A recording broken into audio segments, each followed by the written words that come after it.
Well, good evening, everybody. Lois, hi. I hope you're doing well. I'm sure you're going to be watching this soon. We're still in the book of the Prayer of Love. We're in chapter 8 now, and we're on page 180.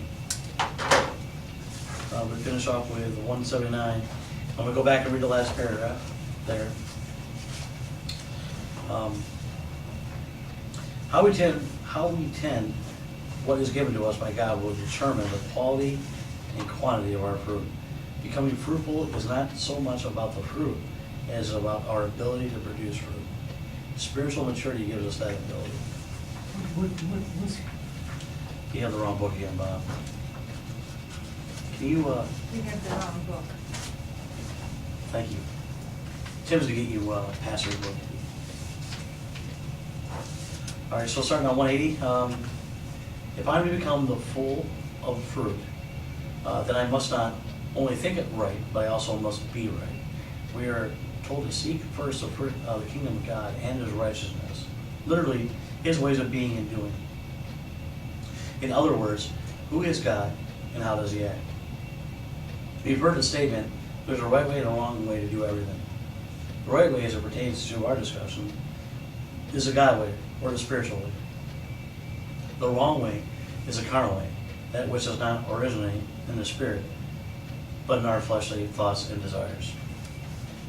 I just have a real quick note here. Where's the kingdom of God and His righteousness? Later he says that is who God, who is God and how He acts. So, who is God is in the kingdom of God. His righteousness is the way He acts, is the way we should strive to act.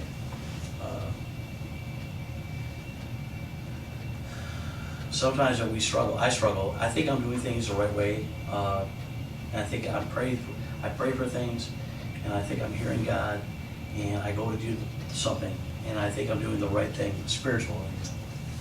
And I come to find out in the middle of doing something sometimes that it wasn't God's way at all, but it was my own head, no matter how much I pray. Now, I don't know if anybody else does that. Like, if you go in praying that you want a new TV, as you're walking into Best Buy, and God will bless you with a new TV, and you walk out with a new TV, you can say God bless you all day long, but if you can't pay your rent, it wasn't God. That's That's right. it's kind of what my thinking is with that. That's true. Yeah, and for me, I've been in the middle of doing things to bless other people, but realizing later on that there was an ulterior motive in my thinking. It was to raise me, in their eyes or my eyes or whatever it is. That's where we're at. So, the wrong way is a carnal way. I think that, to me, what I'm getting on this part right here is, sometimes we think we're doing something the right way, even spiritually, and if we're doing it the wrong way, we gotta stop sometimes, in the middle of doing whatever it is we're doing. Let's say, I dropped the ball, I messed up, that's not the way I should have done it. I need to go in this direction, because the direction I was going in was the wrong one. Well, that's like Mark Cambia said, is that what if God told you to stop doing everything that He never told you to do? Yeah, Because sometimes we start doing stuff, and maybe it was the right thing to do at the time, but we just keep carrying it on.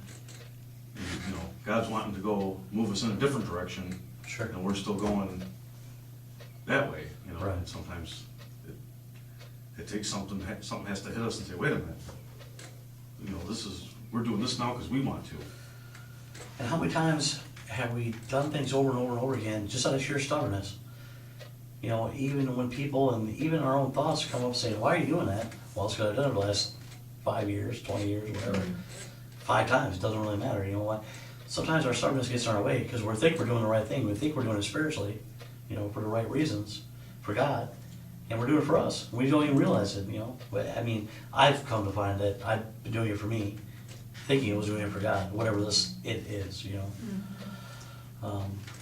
And some of the privileges, I'm going to just be honest and open, because I really think we have to get to a place of being open and honest, especially when it comes to anything to do with God, with each other. And that's just my personal opinion.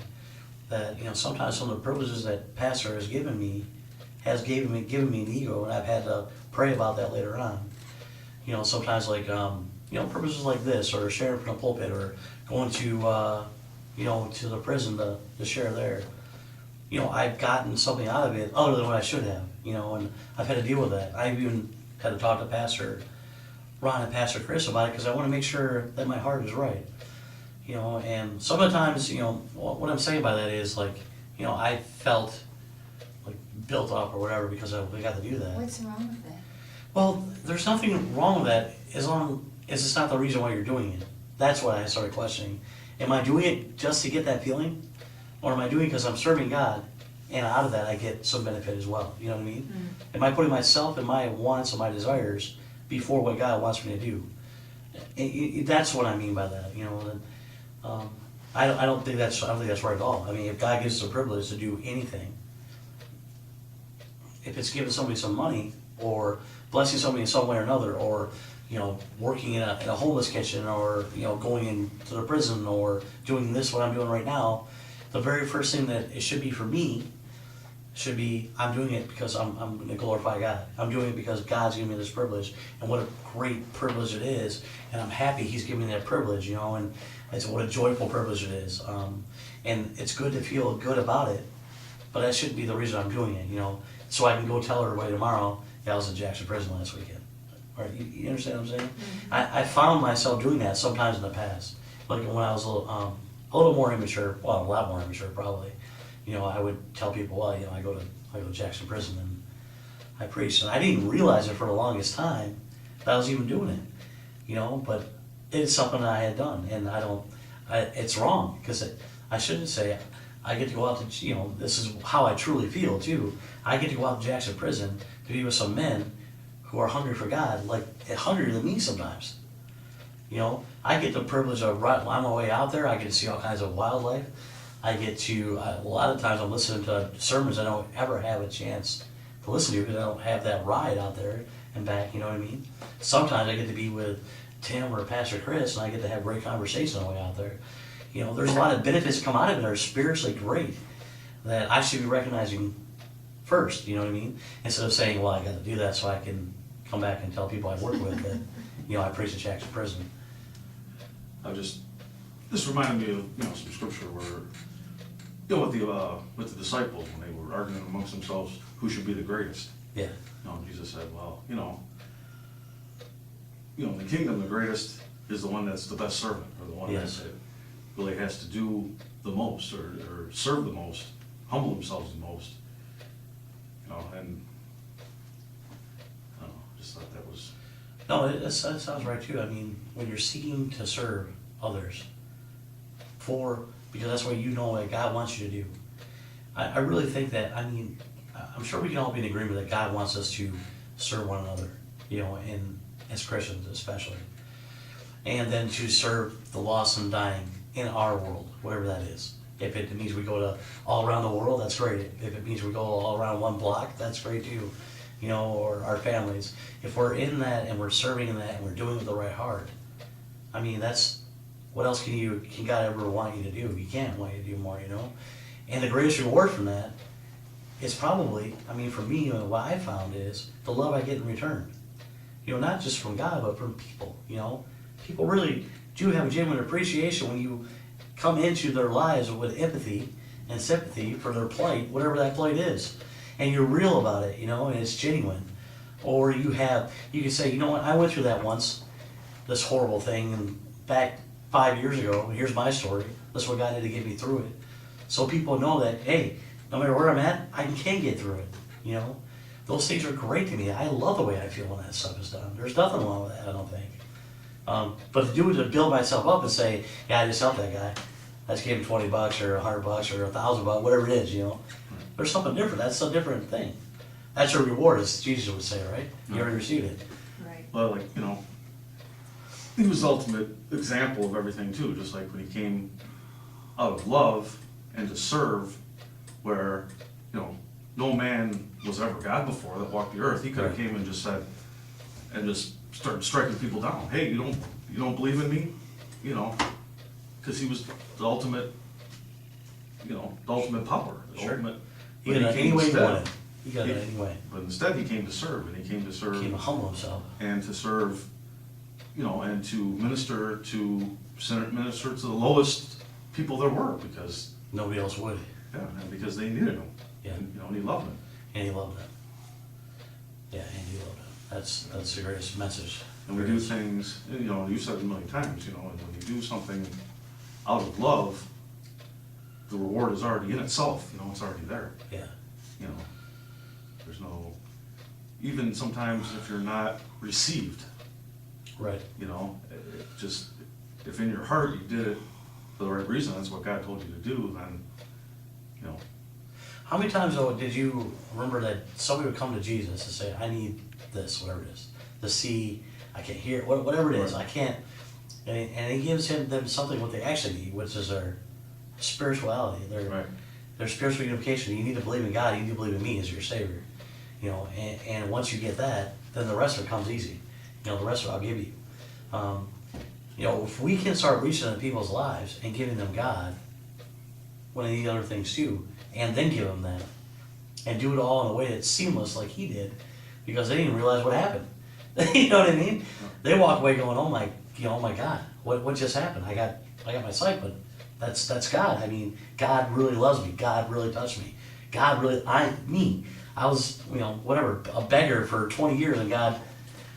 I like when he would tell them, he'd basically tell them, some of them, don't say anything. Yeah. Don't publish this anywhere. And they couldn't help themselves. No, you They couldn't. So, and I really don't think he was mad about it. No. Hey, he already knew it would anyway. So, I don't, was that more for us, or? I don't He know. said that? And I don't know if I've thought about that before. I haven't really got any clear answer on why he would tell them not to. He said, don't go sin no more, and then, yeah, I don't know why. I don't know why. I think because, a lot of times those things would happen, he knows people would go and tell other people things. And he knew his path. He knew what way he had to go. And sometimes if people get too exuberant and they go and get crowds of people, sometimes it might have gotten in his way to get to his next part. It's like a lot of people make a big deal, like when they brought the woman they caught being an adulteress, Right. And Jesus on the ground, just right in the sand or whatever, make a big deal out of that, like he was writing all this and some horrible, super spiritual thing. I mean, I think he was writing it in the sand because it's like every other sin. All the sin are the same to him. It was just something simple. I mean, it's no different than anything else. Who's here can cast the first stone? Right. Oh, I can only tell you, only I can, and I'm not going to. Right. Yeah, or even, I don't know, something I just thought of, I don't know if it has anything to do with it, but, he talks about people, or his people being as the sand, multiplied as the sand. Yeah. And he could be looking at the sand and being like, there's still not one of you, not one of any of this grain of sand that's without sin, without me. Yeah. So, But I mean, here's something that's mind-blowing to me. He looks at us and he tells us, we're all like pieces of sand, which is a speck, which is nothing, or a vapor in the wind. But he can and does and has reached into each one of us as a grain of sand and showed us that he created us, that he thought of us before the foundation of the world, and that he loves us and always has and always will. I mean, that's just mind-blowing to me. When you start thinking about how great he is and all his glory and just what he is just how great how totally unbelievable, how I can't wrap my head around him. But I can at the same time. I can understand him, but I don't understand him at all. You understand what I'm saying? I mean, the wisdom part I get, the love part I understand, I feel I understand, it's real. But how he can do what he does, I have no clue. Totally mind-blowing. well, it's so vast, so huge. It's like, Yeah. he knows, every person, he knows their fingerprint, Yeah. How many and- hairs are on their head? Yeah, and nobody has the same, Nobody has the same. so, And he preordained, or he predestined a plan for our lives before he made anything. Before he made anything, he decided how he was going to put it all together. amazing. It just blows my mind, But getting back to this, which is great because I could praise him all day.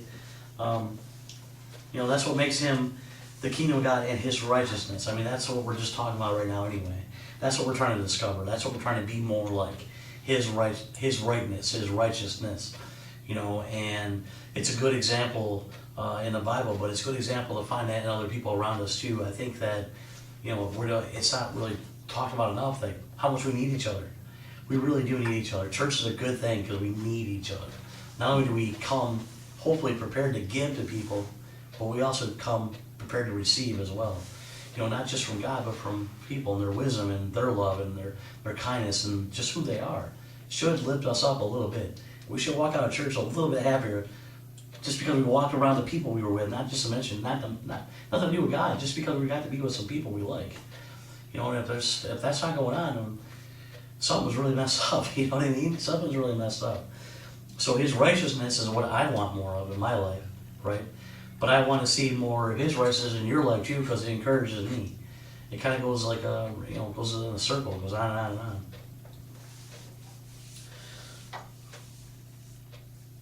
Anyway, I'm gonna move on now. Okay. The possibility of righteousness produces hope. We need to encourage one another. We also need to challenge one another. We can become better. We are not failures without the possibility of improvement. We each are valuable instruments for the demonstration of love.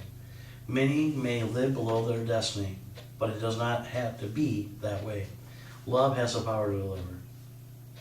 How many people believe that paragraph is true? That we can become better, we need to challenge each other. Sure. And that even if we've been living below our destiny, we can still change it. No matter what stage we are in our lives or what's going on with us, we can still live up to that destiny that God's always predestined. I mean, there's a way to challenge, there's a difference between challenging people to get better, I think, than it is to be discouraging. You know, there's a line there.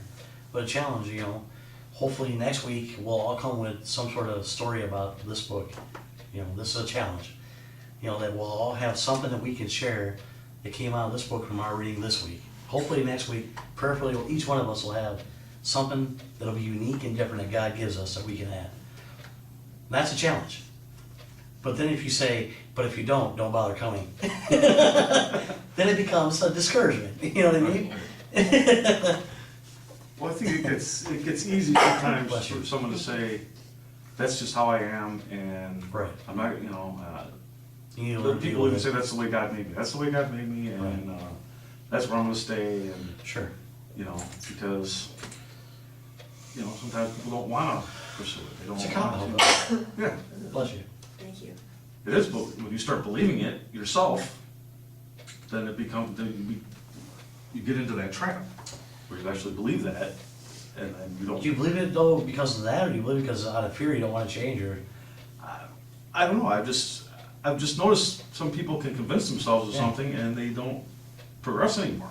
Sure. You know. But that's why I was saying last week that I think we need to put mentors in our lives. And I was using Pastor Chris was here. He said it was one of my mentor examples. We have to have people in our lives that challenge us. It doesn't have to be everybody, but a certain few that God has put in our lives should challenge us to do something more than what we're already doing. You know, and now it could be just spiritually, you know, like with Pastor Chris or whatever, but it could be something in our relationships with people. It could be something in our finances. I mean, whatever it is that challenge us to be better than what we were last week. And those people we have to trust implicitly until something happens with that trust that gets broken. But you know, I think God wants to put mentors in our lives. I mean, that's why He's always all the way through the Bible. He's got strong people that He puts in other people's lives to lead them and to challenge them and to help them get better. The disciples needed Christ, and Jesus, they needed Jesus. Jesus was God. And then the disciples went and made disciples, and it's been like that ever since, even in the New Testament. Even Pastor Ron, to this day, has us as his spiritual sons, but he's going to challenge us. He does with me, and I know he does with you too, that where he wants us to get better, and he tells us, hey, have you thought about reading this? Have you looked at it this way? I heard what you said, and that's partially true, and I agree with that, but as you think about it this way, or sometimes he's come out and told me, some of the stuff you say, and this is like years ago, some of the stuff you say to people, they take it as a kind of hurtful, because you have such an edge to you. You know, you're not very soft in your delivery. I need people like that in my life to make me get better, because I want to be better. I want Yeah. people to walk away feeling good about me. Because you could be like that and not realize it. Right. And go on possibly offending people without even meaning to or knowing that you did, Right. you know. Or wrong people can tell you the same thing. You know, people that you find adversarial and you don't believe them, even though they could be 100% correct, you know. Those kind of challenges are also good.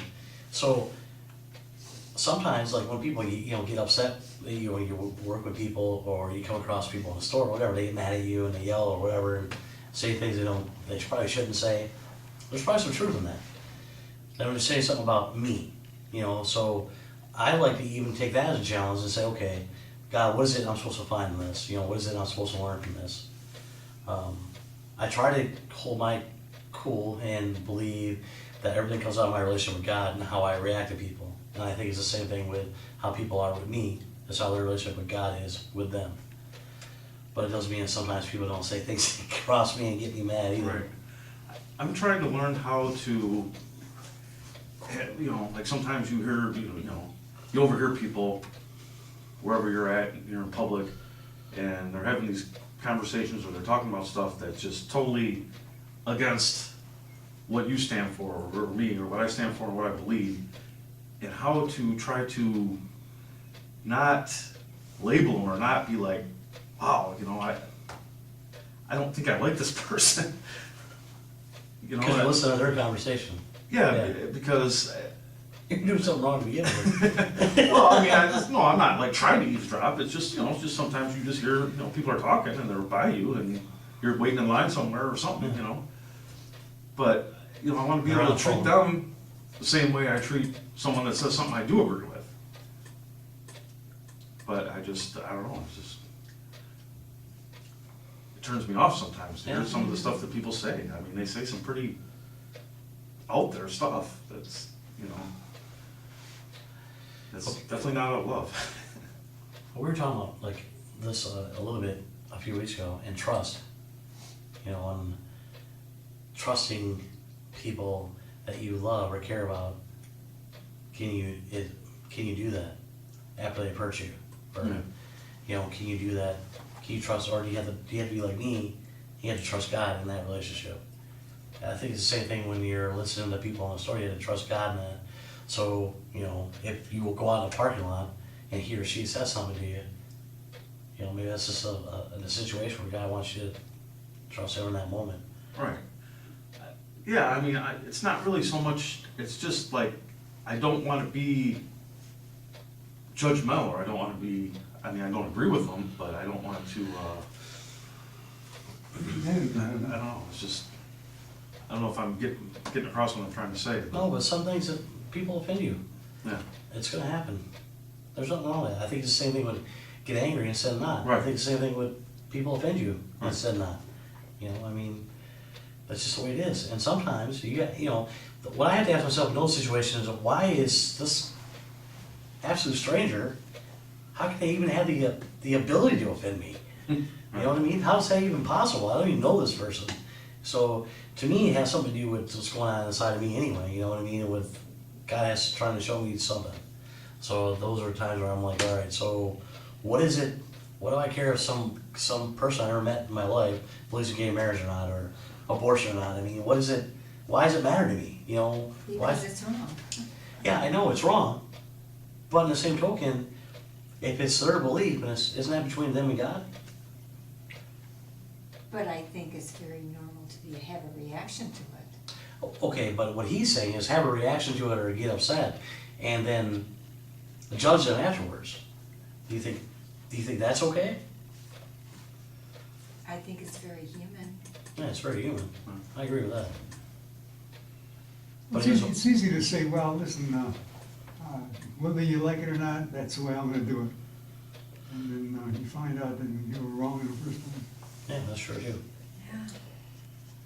you know, what's funny too is, you know, God will show me stuff in funny ways, like, I try, you know, and to be like courteous when I do stuff, like I try and, if you're shopping, like I try not to, I don't leave the shopping cart just sitting out in the middle of the parking lot, I put it away. Right. Or I take it back in the store, or, if I buy something and I decide I don't want it, I don't just throw it wherever I'm at, I take it back to the proper place. Yeah. Or when I'm driving, I try to be courteous, but, every once in a while, and sometimes without knowing it, I'm not, and a couple times it's made someone real mad. Really? And, and I think that's kind of like the attitude showing me, saying, look, you try, but you can't get, because sometimes I get upset when people aren't, when people are real. Right. I think it's God showing me, it's like, hey, sometimes, you're not perfect, sometimes you do this stuff too. So, stop being so judgmental It's so harsh. of others, yeah. I think that, being judgmental, like she said, is normal, but being harsh afterwards is something I think we can control emotionally. Yeah. Anyway. I'm usually not harsh, like lashing out, it's just something within, like, Yeah. like it's just. Or like someone cuts you off in traffic or whatever, or, whatever, they don't drive the right way and do something that irritates you, but, they could be on the phone just found out their kid got hit by a car or something, you don't know what's going on with That's true. the person in front of you. But, I tell you what, it's so easy to get so upset with people when they don't drive the way you think they should. Maybe you're right, maybe they shouldn't drive that way. Yeah, well, maybe they probably shouldn't drive that way, but you don't know what made them happen to do Right. that. You don't know what came over them, you don't know, That's true. But we don't think about it that way at the time. We're like, why are you being an idiot? That's the first thing that comes to our mind. Who taught you to drive like that, or whatever, Not all of us think that way.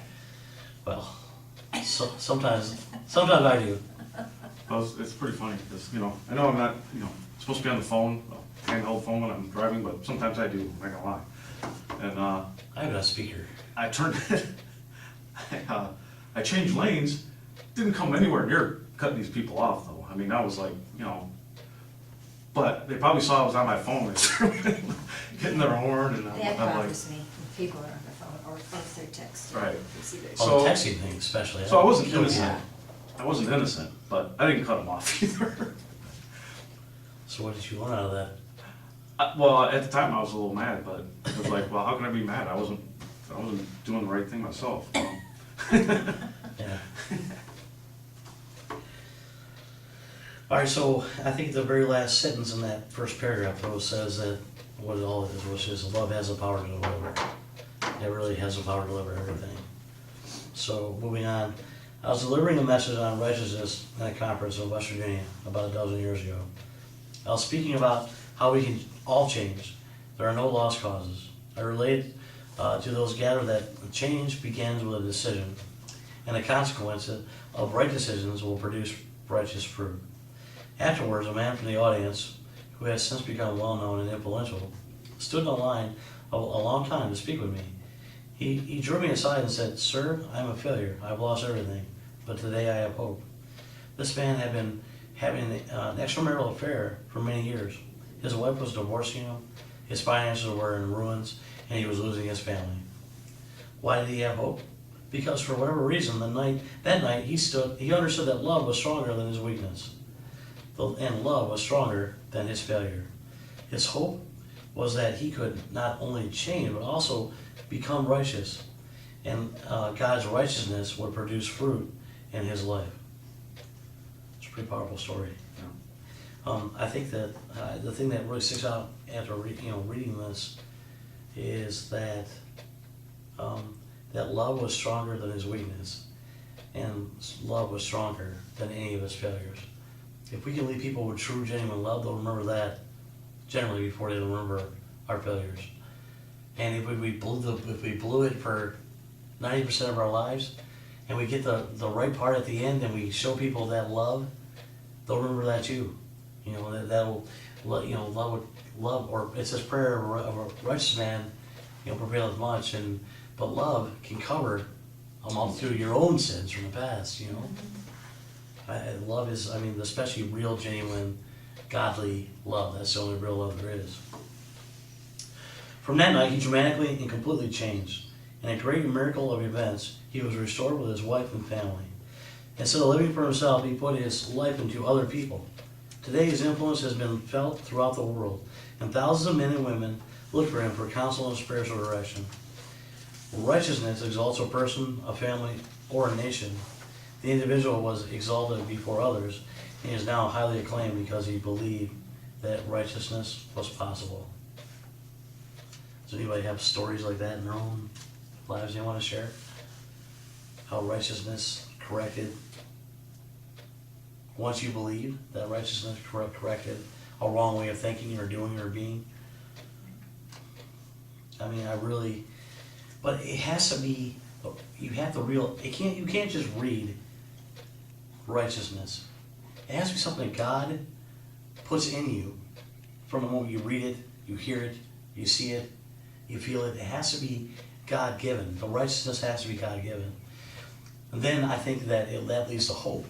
And then righteousness and hope together is an unstoppable force that will not only will love, but change everybody today. You know, it's like in this book where Mark Hamby was talking about, you know, God is the God of today. Every day when you wake up, God is the God of today. That's been really powerful to me. Because, like, I don't have to hope that in 6 years from now that God will do this. He's God of today. If I pray and believe that He can do something, and I know I'm being led by the Holy Spirit, I believe He can do it today. I may not see it today, but I believe He can do it today. I'm not going to stop believing that. I'm not going to stop believing that because, like I was saying in my prayer, you know, that Bob come walking in here, and I didn't know if I'd ever see him walking here ever again. That was right. That was great. It gave me hope. It gives me inspiration. You know that God is who He is. He's a God that is in the business of miracles, and miracles are normal for Him. You know what I mean? I need that. Those inspire me. You know, it inspires me when I hear people tell me, "Hey, you know, however many years ago, I remember when you said this about God." I'm like, "Wow, you do?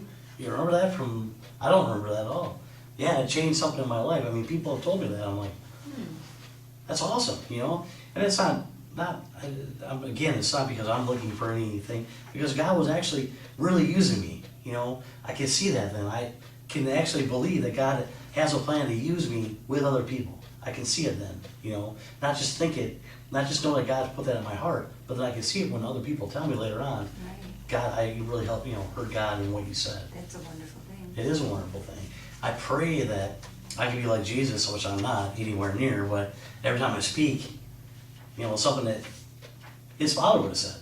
It's something God would say. If I was to say something, I'm not just talking about small talk, I'm talking about serious spiritual things. If the thing I'm about to say next, it would be the same thing that God would say Himself. That's what I want. That's what people need. That's what I need to hear. And I need to hear it come out of my mouth too. You know, I need to hear it come out of your mouth. You know, I need that. So I think that, you know, you have to believe that righteousness is possible, but you can only believe it through God showing you in whatever way He needs to show you for you. I think it's all different. Like, we all learn differently, right? Some of us are better visually, some of us are better audibly, some of us can read the instructions and say, oh, that's how you do it, and go do it, you know. But, you know, for me, I need a mixture of all of it. It makes it a lot easier. But I had somebody there with me that helped walk me through it too. But righteousness is possible, and I see it in other people, and it's encouraging.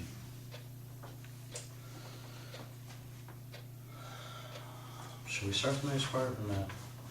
I just like when it says,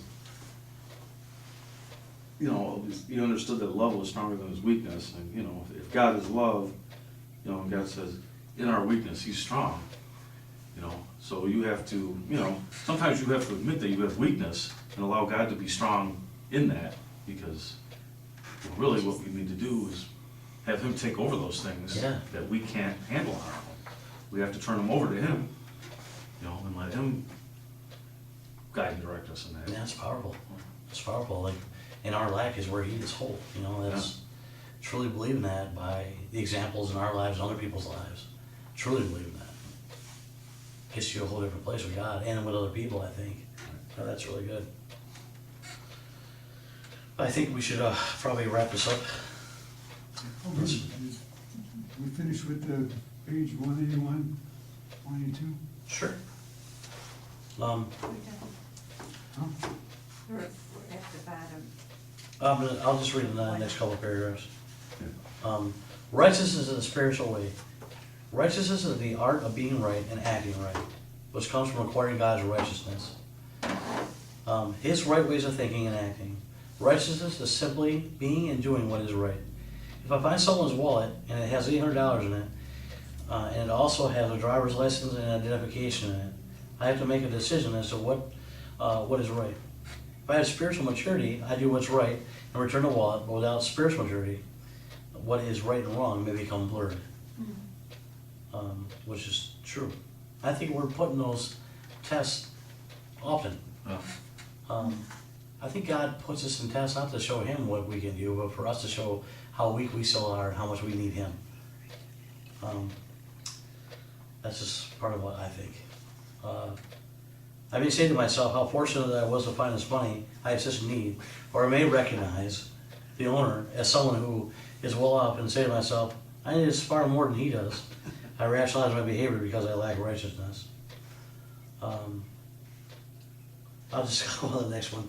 Years ago, you didn't have to worry about much about people doing what was right, because people would give you their word, and often doing business on a handshake. There have always been cons and growths, but for the most part, you could pretty much take your neighbor's word, because society operated more or less on the principle of the Ten Commandments as a golden rule. A person's reputation meant something to them because they respected the opinion of their friends and neighbors, and they had shame. If they failed in keeping their word, they would be, in one degree or another, embarrassed or ashamed of their conduct. Today, however, there is no shame because traditional standards have broken down and love is growing cold. Many professional athletes and movie stars openly speak of their sexual exploits. One even claimed that he had slept with more than 1,000 women and fathered an unknown number of children. Corporations like Enron lie bald-faced to their public and dupe private shareholders out of billions. And frauds like Bernie Madoff bilk investors out of millions of dollars. Little, if any, remorse, except for the sorrow of what being caught is ever shown. That's right. That is so true. It's so true. Someone told me, just a little comment that, this one lady that was a Jehovah's Witness, pretty much told me that if you lost your wallet, they would be the only people that would ever give it back to you with everything intact. They would be the only ones? Yeah. Yeah. Because they hold themselves to a higher standard than everybody else. Right. That's what they, That's the way they think, but that's not the truth. I know people that no. don't even believe in God that would return a wallet with everything in it. They Just said their own because. integrity. Yeah. It's the right thing to do. Well, how many things that God shown us how to be, and we reacted that way, and how to act in our lives before we knew who God even was. You know, He shows us constantly in nature and other people who He is and how He is and His righteousness, right? Right. So, I mean, integrity and things like that mean a lot to God. And we find that in our parents, we find that in our relatives, our friends, hopefully, our family, even if we're not saved. Hopefully we find some of those great qualities and God starts working on us even before we're saved, you know. I admire integrity in people, Sure. and you don't see it as much as you should Yeah. nowadays, but I do admire people who have integrity. Well, good. We'll just wrap it up with the last thing that we didn't really read on page 183, which says, becoming righteous starts with learning God's value system and adopting. It's 183 at the bottom. There's one little clip. Finding all was lost? No, on 183 at the bottom. That little, The little blip Side on the note on side the bottom. note. Becoming righteous starts with learning God's value system and adopting it as your own.